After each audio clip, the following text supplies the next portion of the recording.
তাহলে সম্ভাব্য জনসংখ্যা দাঁড়ায় বাংলাদেশ, পশ্চিমবঙ্গ, ত্রিপুরা, আসামের কিছু অংশ সহ যে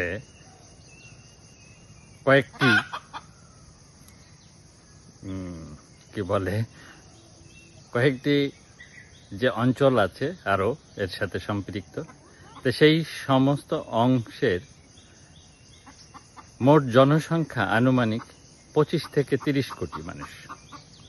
এটি বিশ্বের মধ্যে পঞ্চম বা ষষ্ঠ বৃহত্তম জনসংখ্যার একটি রাষ্ট্র হতে পারত। তুলনা করলে দেশ জনসংখ্যা ইউনাইটেড স্টেটের হলো 33 কোটি, ইন্দোনেশিয়ার হলো 28 কোটি। অর্থাৎ জনসংখ্যাগত শক্তিতে এটি ইতিমধ্যে বিশ্বের প্রথম সারির রাষ্ট্র হতে পারত। বেঙ্গল ডেল্টা পৃথিবীর সবচেয়ে উর্বর অঞ্চলগুলির একটি। আমার ব্যক্তিগত জরিপ বা জানা মতে পৃথিবীর অন্যতম। কারণ গঙ্গা, পদ্মা, মেঘনা, যমুনা,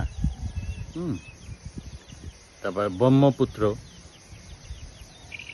তো এই 3 নদীর পলি জমে পৃথিবীর সবচেয়ে বড় উর্বর ডেল্টা তৈরি করেছে এই অঞ্চলে। ফলে ধান, মাছ, ফল, সবজি সব মিলিয়ে এটি হতে পারত বিশ্বের বৃহত্তম খাদ্য উৎপাদন অঞ্চলগুলির একটি। সামুদ্রিক শক্তি, যে রাষ্ট্র নিয়ন্ত্রণ করবে বে অফ বেঙ্গল এর উত্তরাংশ, সে রাষ্ট্র কার্যত নজর রাখতে পারবে ভারতীয় পূর্ব উপকূল, মিয়ানমার উপকূল, আন্দামান সাগর, নিকটবর্তী গুরুত্বপূর্ণ সামরিক অঞ্চল আন্দামান অ্যান্ড নিকোবর আইল্যান্ড।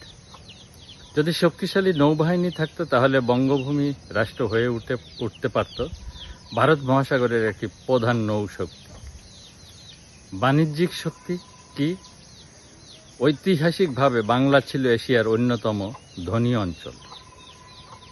এটা ঐতিহাসিক বিশ্লেষকদের ভালো বলতে পারবেন আরও আমার থেকেও। তো আমি যতটুকু জেনেছি সেই হিসাবেই বলছি যে পৃথিবীর মধ্যে এই এশিয়ার এই অংশ ছিল ধনী অঞ্চল। উপনিবেশিক যুগে বাংলা একাই বিশ্বের 20 থেকে 25% বস্ত্র রপ্তানি করত। প্রধান বন্দর ছিল হলো